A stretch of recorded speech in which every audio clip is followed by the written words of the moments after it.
देवदूत ने बताया कि असली नर्क कौन सा है।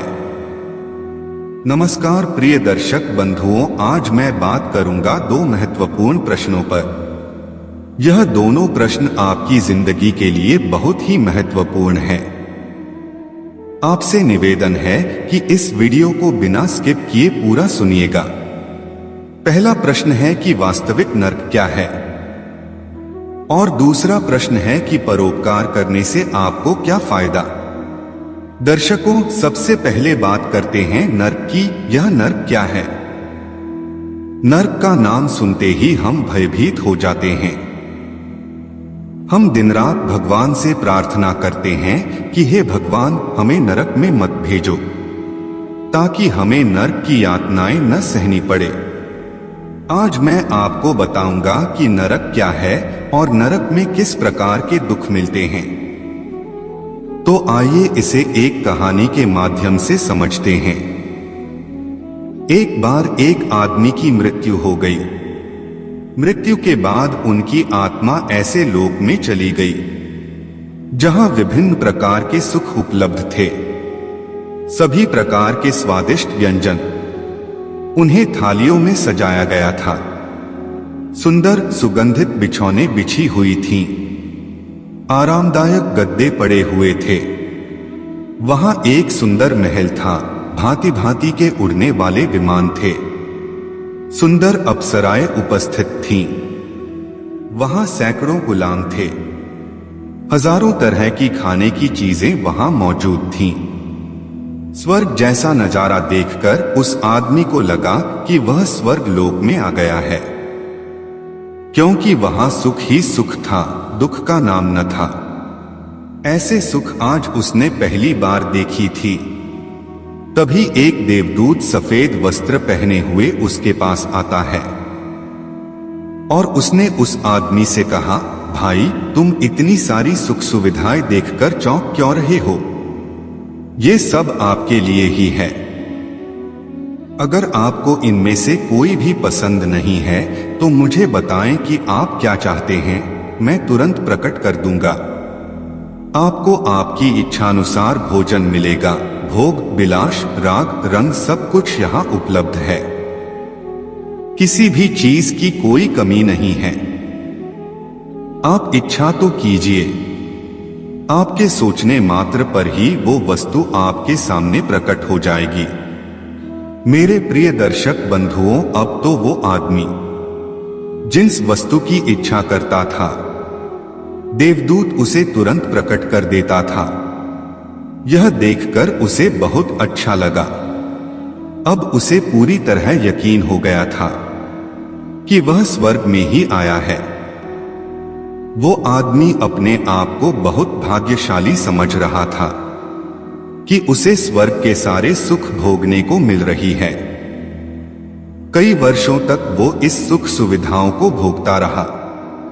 सुख भोगते भोगते जब उसका जी भर गया तो एक दिन उसने देवदूत से कहा, भैया, धरती पर मेरी जितनी इच्छाएं थी, जो सुख भोगना चाहता था, वो सब मैंने भोग कर देख लिए।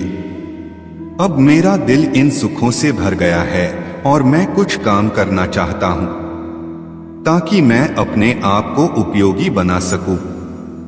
क्या मुझे कोई काम मिलेगा? तब देवदूत ने कहा, क्षमा करें श्रीमान, मैं आपकी यह इच्छा पूरी नहीं कर सकता। और आपको क्या करने की आवश्यकता है? आपको आपकी इच्छा मात्र से ही सब कुछ मिल रहा है। यहां आपके करने को कोई काम नहीं है। आराम से लेटे हुए इन सुखों का आनंद लेते रहो। देवदूत की बात सुनकर वह आदमी चिढ़ गया और क्रोधित होकर देवदूत से बोला, भाई, मैं यहां अधिक समय तक नहीं रह सकता। मैं अब कुछ शारीरिक काम करना चाहता हूं। इन सुखों को भोगते भोगते मैं बहुत आलसी हो गया हूं। इस तरह तो मैं अकर्मण्य हो जाऊंगा जब मुझे कुछ करने को नहीं मिलेगा। भाड़ में जाए तुम्हारा स्वर्ग, मुझे नर्क में भेज दो। कम से कम मैं बाहर रहकर कुछ तो कर पाऊंगा। उसे अत्यंत गुस्सा करते देख देवदूत मुस्कुराते हुए धीरे स्वर में बोला, महोदय, चिंता मत करो, यह नर्क ही है, तुम्हें नर्क में लाया गया है। वो आदमी बड़ी हैरानी के साथ देवदूत को देखता है और उससे कहता है, यह कैसा नरक है जहां सुख ही सुख है। मैंने पृथ्वी पर सुना था कि नरक में बड़ा दुख होता है। नरक वासियों को बहुत मेहनत करनी पड़ती है। तब देवदूत ने समझाया, भाई हमारा दुख देने का तरीका अलग है। हम मनुष्य को इतना सुख देते हैं, इतना सुख देते हैं कि उसका जीवन नरक बना देते हैं। सुख भोगते भोगते वह आलसी और निष्क्रिय हो जाता है। परिश्रम के अभाव में उसका शरीर शक्तिहीन हो जाता है। उसकी रोगों से लड़ने की क्षमता खत्म हो जाती है। हजारों भयानक बीमारियां उसे घेर लेती हैं। वह रोगों से पीड़ित रहता है।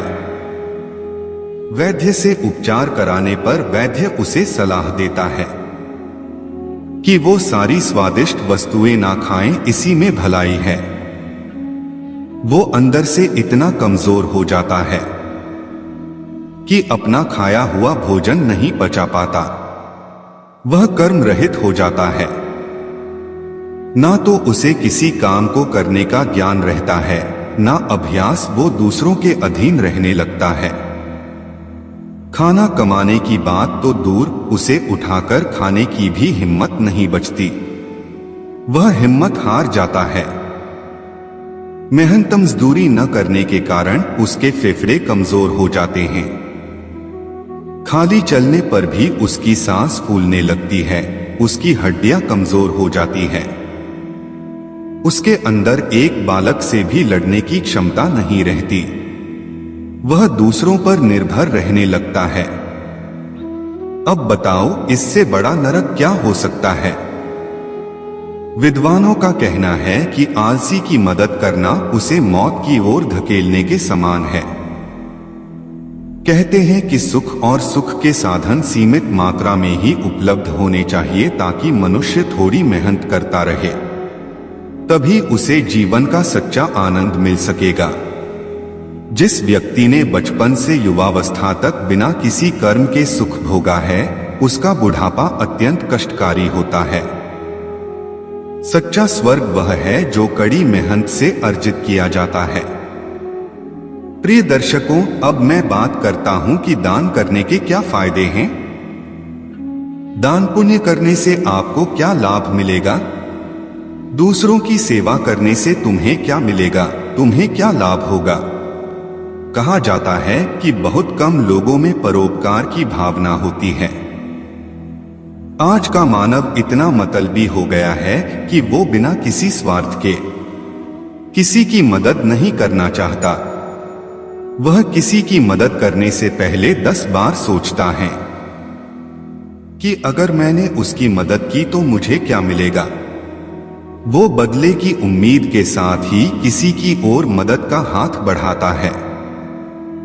दर्शकों, आज मैं बताऊंगा कि परोपकार करने से आदमी को कितना बड़ा लाभ होता है। यदि इस बात को आप समझ गए तो याद रखना, आपसे बड़ा कोई सुखी इंसान नहीं होगा।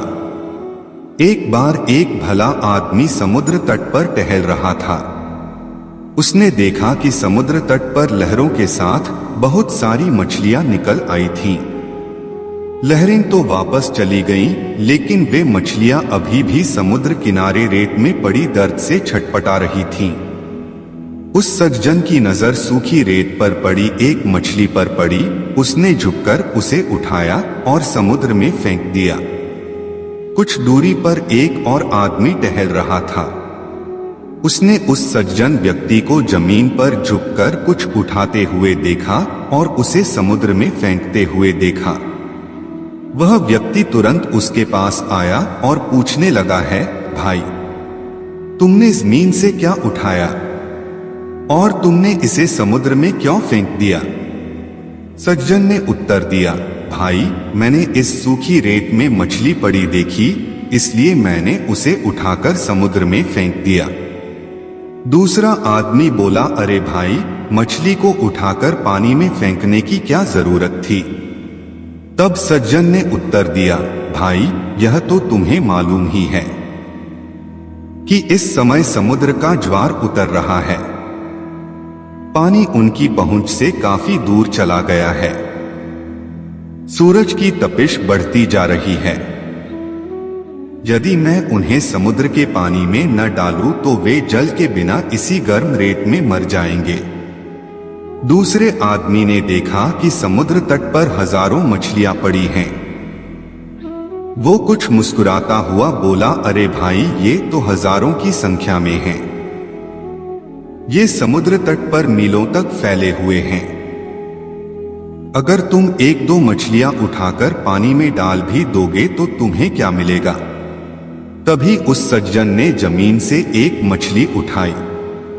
उसने उसे उठाकर दूसरे व्यक्ति को दिखाते हुए कहा, मित्र मुझे तो कुछ नहीं मिलेगा, लेकिन पानी तक पहुंचने के बाद इस मछली को सब कुछ मिल जाएगा।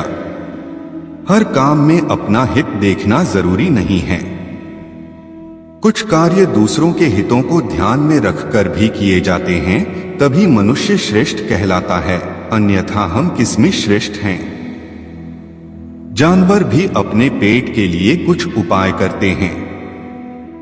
सुअर भी मल खाकर अपना पेट भरता है, लेकिन जीना तो उसे ही कहते हैं जिसके जीने पर हजारों जीते हैं। जो आदमी किसी का साथ नहीं दे सकता, किसी की मदद नहीं कर सकता, किसी की जान नहीं बचा सकता, किसी को खुशी नहीं दे सकता, उसका मनुष्य होना व्यर्थ है। उससे अच्छा तो नदी किनारे उगने वाली घास का जन्म धन्य समझना चाहिए। कम से कम वो डूबने वाले व्यक्ति के हाथ का सहारा तो बन जाती है। जो आदमी सिर्फ अपने बारे में सोचता है और अपनी जिंदगी को ही अपनी जिंदगी मानता है, उसमें और एक जानवर में क्या फर्क होगा? एक जानवर भी अपने भोजन के बारे में सोचता है। फिर हम किस बात में श्रेष्ठ हुए? श्रेष्ठता तो मनुष्यों के उन कर्मों से सिद्ध होती है कि वह अपने लिए भी जीता है और समय आने पर दूसरों के भी काम आता है। दूसरों को मारकर, कुचलकर, उनका पेट काटकर अपना पेट बढ़ाते रहो। इसमें कौन सा तुमने महान कार्य कर दिया? आप केवल नाम के ही बड़े बन गए। आपके बड़े होने से किसी को कोई लाभ तो हुआ नहीं।